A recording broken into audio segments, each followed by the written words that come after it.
एक गांव में दो मित्र नकुल और सोहन रहते थे। नकुल बहुत धार्मिक था और भगवान को बहुत मानता था, जबकि सोहन बहुत मेहनती था।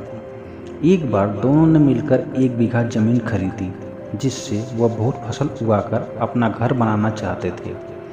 सोहन तो खेत में बहुत मेहनत करता, लेकिन नकुल कुछ काम नहीं करता, बल्कि मंदिर में जाकर भगवान से अच्छी फसल के लिए प्रार्थना करता था। इसी तरह समय बीतता गया। कुछ समय बाद खेत की फसल पककर तैयार हो गई, जिसको दोनों ने बाजार ले जाकर बेच दिया और उनको अच्छा पैसा मिला। घर आकर सोहन ने नकुल को कहा कि इस धन का ज़्यादा हिस्सा मुझे मिलेगा, क्योंकि मैंने खेत में ज़्यादा मेहनत की है। यह बात सुनकर नकुल बोला, नहीं, धन का तुमसे ज़्यादा हिस्सा मुझे मिलना चाहिए, क्योंकि मैंने भगवान से इसकी प्रार्थना की, तभी हमको अच्छी फसल हुई। भगवान के बिना कुछ संभव नहीं है। जब वह दोनों इस बात को आपस में नहीं सुलझा सके, तो धन के बंटवारे के लिए दोनों गांव के मुखिया के पास पहुंचे।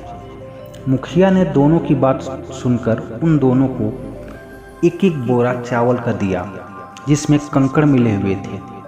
मुखिया ने कहा कि कल सुबह तक तुम दोनों को इसमें से चावल और कंकड़ अलग करके लाने हैं, तब मैं निर्णय करूंगा कि इस धन का ज़्यादा हिस्सा किसको मिलना चाहिए।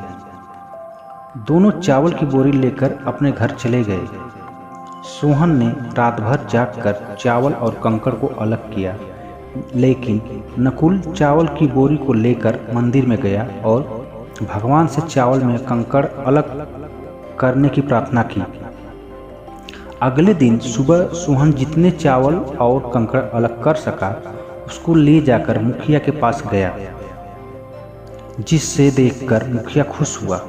नकुल वैसी की वैसी बोरी को ले जाकर मुखिया के पास गया। मुखिया ने नकुल को कहा कि दिखाओ तुमने कितने चावल साफ किए हैं। नकुल ने कहा कि मुझे भगवान पर पूरा भरोसा है कि सारे चावल साफ हो गए होंगे। जब बोरी को खोला गया तो चावल और कंकड़ वैसे के वैसे ही थे। मुखिया ने नकुल को कहा कि भगवान भी तभी सहायता करते हैं जब तुम मेहनत करते हो। मुखिया ने धन का ज़्यादा हिस्सा सोहन को दिया। इसके बाद नकुल भी सोहन की तरह खेत में मेहनत करने लगा और अब की बार उनकी फसल पहले से भी अच्छी हुई। कहानी से सीख। इस कहानी से हमें यह सीख मिलती है कि हमें कभी भी भगवान के भरोसे नहीं बैठना चाहिए। हमें सफलता प्राप्त करने के लिए मेहनत करनी चाहिए। धन्यवाद।